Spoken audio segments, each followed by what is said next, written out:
আসসালামাইকুম। আমি পাবনা জেলা আমিনপুর থানার নটাকোলা ঘাট এবং পাগলারচরের একটা খাওয়া নৌকা এখানে প্রতিদিন আপ ডাউন করে, তাদের থেকে একটা সাক্ষাৎকার নেব। আচ্ছা, আপনি কি এই নৌকা চালান? হ্যাঁ, জি।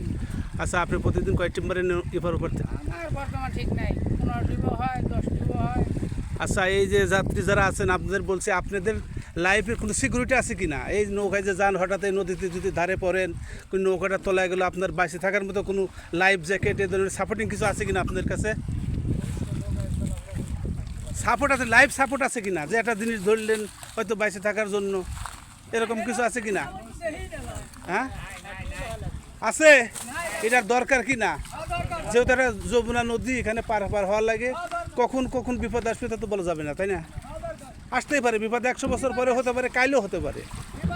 তাই আমি বলবো যে জব্দুল এই নৌকার মাঝি, আপনাকে অনুরোধ করবো যে আপনি এই নৌকায় যখনই আপ ডাউন করবেন, যখন বর্ষার মৌসুম, নদীর প্রবল চাপ, তাই আপনি এই লাইফ জ্যাকেট অথবা একটা মানুষ যাতে বেঁচে থাকার মতো কোনো থাকে, তখন তাদের জন্য একটা বাঁচার জন্য হয়তো টিউব এর জন্য হাওয়া দিয়ে নৌকায় রাখবেন। ঠিক আছে? ঠিক আছে। যদি কোনো দুর্ঘটনার শিকার, এর জন্য কিন্তু আপনি দায়ী থাকবেন। ঠিক আছে? যদি আমার এই ভিডিওটি ভালো লাগে, লাইক কমেন্ট শেয়ার দিয়ে আমার পাশে থাকবেন। সবাইকে ধন্যবাদ।